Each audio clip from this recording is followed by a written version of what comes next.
you wanted the best, you've got the best podcast. The hottest podcast in the world.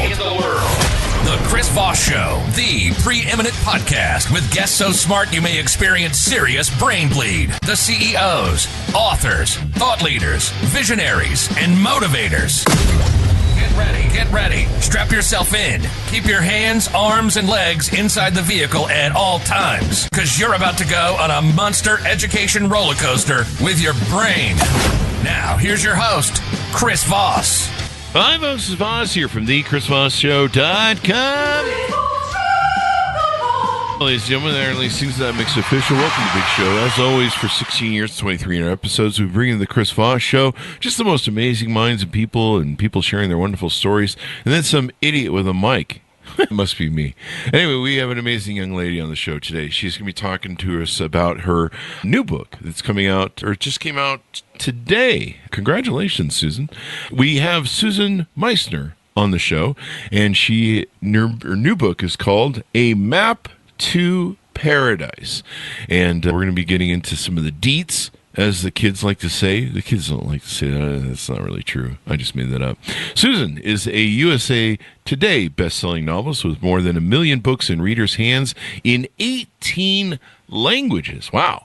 Her critically acclaimed award-winning works of historical fiction have been named to numerous lists, including Publishers Weekly, annual roster of 100 best books, library reads, top picks, okay, and Real Simple annual tally of best books, books list, top 10 book of the month, and Amazon's editor pick. Her newest title is A Map to Paradise, a novel about belonging, friendship, and finding one's way home, and is set in California during the early and scary years of the Cold War. She lives in Pacific Northwest with her husband and yellow lab, Winston. Welcome to the show. How are you, Susan? Thank you for having me. I'm really happy. Today's a great day. It's launch day for the new book. I'm excited for it to be out in the big wide world. Congratulations. How many books do you have in print now? I think we're at 23. Good job. Wow. That's amazing. I'm still working to get one out or two out. It's never too late. Never too late to give it a go. It took 54 years to get the first one out, or 52 years. At 102, I'll put out my second book. Anyway, congratulations on that, Susan. And your launch date today. Give us any .coms, any social media you want people to follow you up. Sure. I'm easy to find on the web, SusanMeissnerAuthor.com, on Instagram, Susan Meissner Author, and on Facebook at Susan.Meissner. So those are the places you'll find me. So give us the 30,000 overview. What's in the new book, A Map to Paradise? So it is a book set in the Cold War. The early years, they were actually rather scary years. People think of the 1950s as kind of happy years that were full of great fashions, great cars, excellent music. But they were also years of great fear because the Cold War was new. It was scary. Everybody knew we had the bomb, and everybody now knew that USSR had the bomb too. So everybody was afraid of the bomb. Yeah. And McCarthyism was real. It was rampant. It touched places like Hollywood, of all places, which really surprised me that there would be a witch hunt for communists in Hollywood. But there was. And there were also 1 million displaced people after World War II ended. That was also part of the mix of the 1950s. And so this book kind of marries those two things together. The witch hunt for communists in Hollywood, and the fact that there were these millions of displaced people. And so I bring some characters together that are experiencing some of those things, and they all get together on a cul-de-sac in Malibu. It all comes together in a cul-de-sac in Malibu. Sounds like the intro to the TV show. I like that idea. They were all vagabonds according to the Hollywood blacklist, and so they met on a road on, I don't know, I can't do it right. Yeah. Anyway, this was an interesting time. McCarthyism, the Hollywood blacklist. And so tell us about your main character. So it's kind of a cast of three. They kind of share the weight of the book, but people might think of Melanie Cole, the actress who's blacklisted, as kind of the lead in this book, if you will. She only ever wanted to be a movie star. She had just made her big break and was like headed for superstardom. And then she's blacklisted by guilt by association. She's not a communist. She's not even sure what one thinks. She wasn't paying attention to that in high school. But she's connected with somebody who was also on the blacklist. And back then, that's all it took. If you were on familiar terms, if you will, with somebody on the blacklist, then you were an easy target. So she's hiding out in Malibu, trying to wait it out. She wants her career back. It doesn't look very good. And she's also kind of licking her wounds. It's a hard time for her. And Malibu is a paradise, right? It's beautiful. It's ruggedly beautiful, but it's not paradise for you if that's not where you want to be. And yeah. And no one wants to talk to you, associate with you because you're blacklisted. Right. I mean, it destroyed a lot of people, that blacklisting thing. We need more politicians in this world that will actually say to each other, have you no decency, sir? So what gave you the idea behind the proponent of the book? And is this a new standalone story where the characters aren't continued from something else? Yeah, pretty much all of my books are that way. You can pick up any book anytime and not have to worry about any of that. They each are their own story. And I guess what interested me is for the last decade, we've had some excellent World War II books. I mean, a lot. Many, and they're wonderful and they all deserve to be here. But I wondered if maybe people were wondering what happened after that. You know, what happened after the war? It was a rather definitive moment for humankind, and how are we changed by World War II? And you look to the 1950s, and you can see this is how we were changed. The Cold War was a war, but it wasn't like the one we had just fought. And, you know, we were allies with Russia in World War II, and now we're not. And, you know, now Russia has become the USSR, and they have all these countries. They're huge. They are a menacing threat. And people were unsure of we don't know what to make of this. We don't know, is there going to be a takeover? And are there people right here in our neighborhood, you know, who have these, you know, subversive thoughts? And are they going to, you know, help usher in a communist takeover? I know it sounds crazy to think that was going through people's minds, but it was. And the fact that it happened in Hollywood, I just thought it was so interesting, because Hollywood it's not higher education, it's Hollywood. You know, it's the dream factory, Hollywood, right? Dream factory, yeah. But back then that's where social commentary came from. We didn't have Facebook. We didn't have podcasts. The way we found out how people were thinking and what mattered to people was through the theater and the cinema.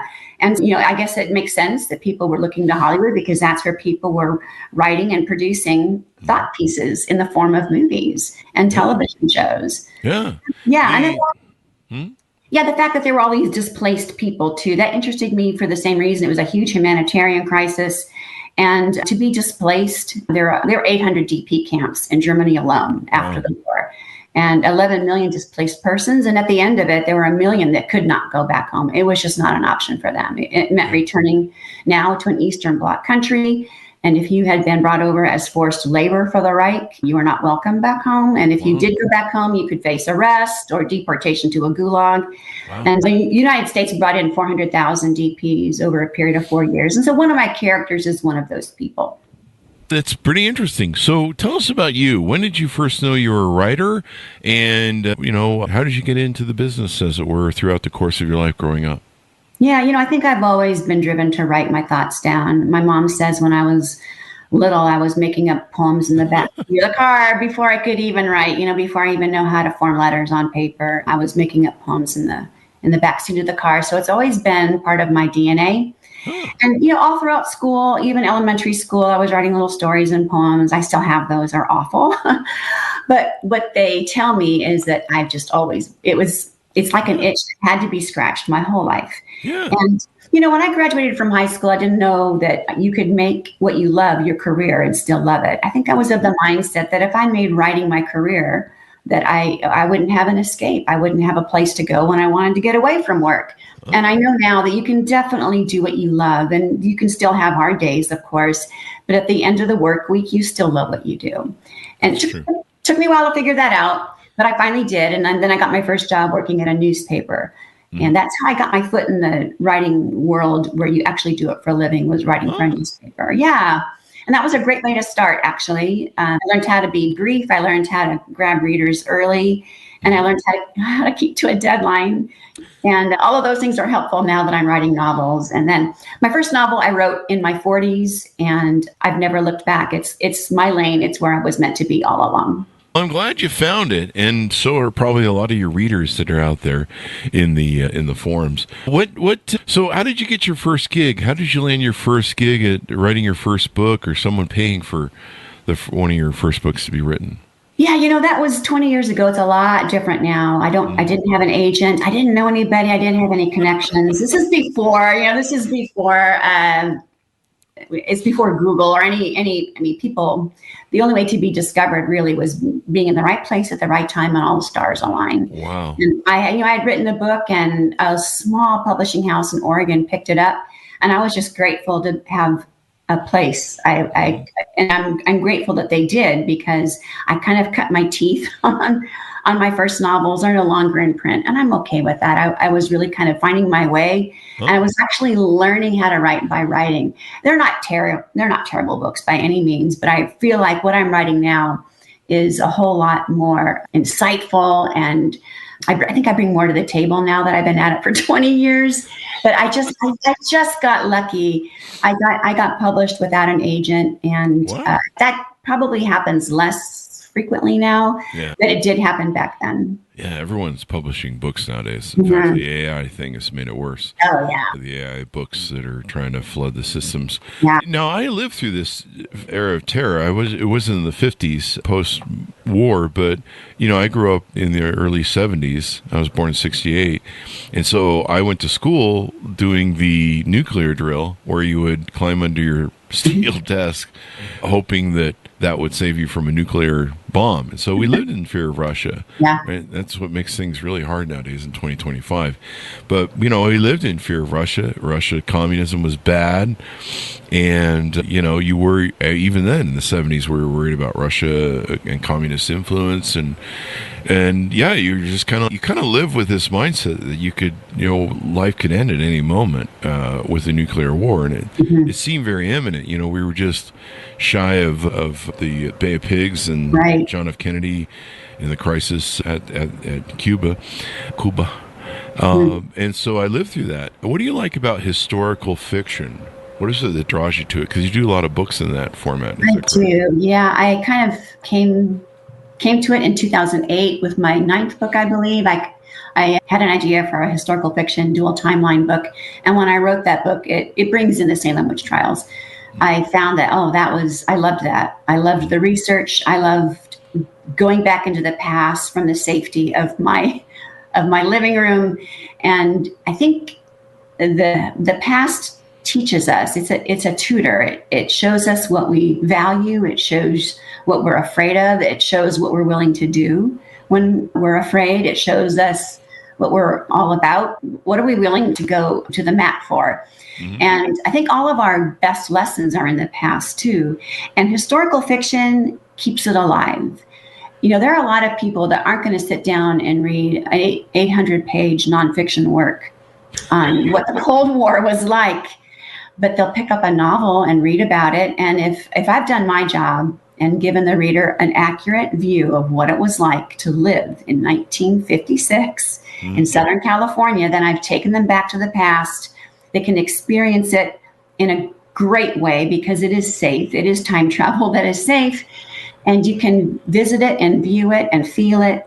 And any lessons that we picked up from that time, they can be yours as a viewer. And I think that's its best value, really. Only historical fiction can do that. It can take you to the past and show you the past. Yeah, it has that pre-built construct of scenery, I guess, as it were. Yeah. And it can give you the backdrop. And there's lots of historical fiction authors we've had on the show. And it's always interesting because they can take stuff and fill in some of the blanks sometimes on some stories that there wasn't a lot of data on, but they can kind of flesh them out and, make their own narrative around it or their own sort of story around it. But it's interesting writing stories. When you develop your characters, do they just come to you? Do they start talking to you? How does that usually work for you?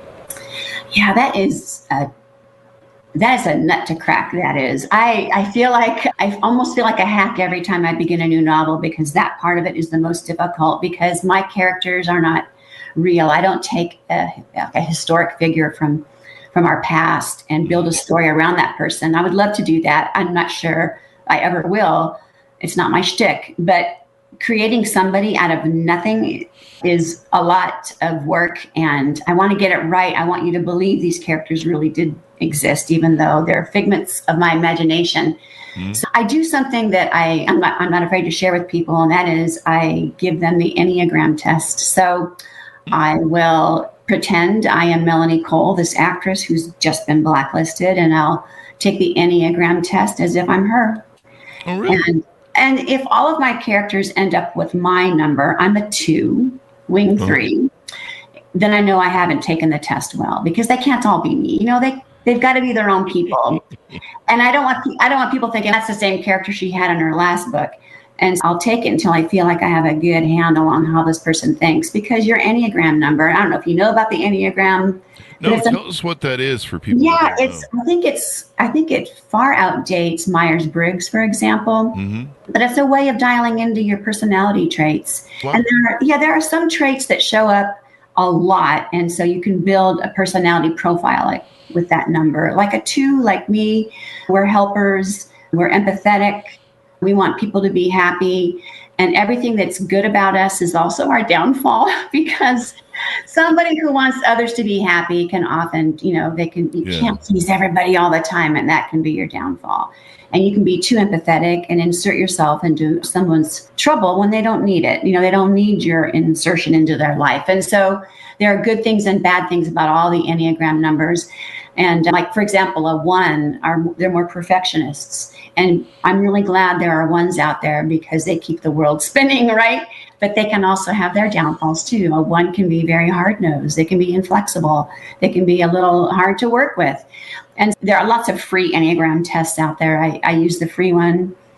There's many. You could just Google it and have some fun with it. But you'll find that once you find your number, it pretty much stays with you. Even if you find a different test and take a different one, you'll find that you probably are going to end up with the same number, because who you are is who you are. Who you are is who you are. Yeah, I took one of those tests one time. I got a -4. That would be fun. That would be fun. Yes. There should be like a little thing about the negative Enneagram numbers. You have 0 personality. But, I hear that from dates all the time, so it's fine. I'm thinking maybe I should send them the Enneagram test so I can find out who I'm dating. So for those of the audience who are listening to this, it's spelled ENNEAGRAM.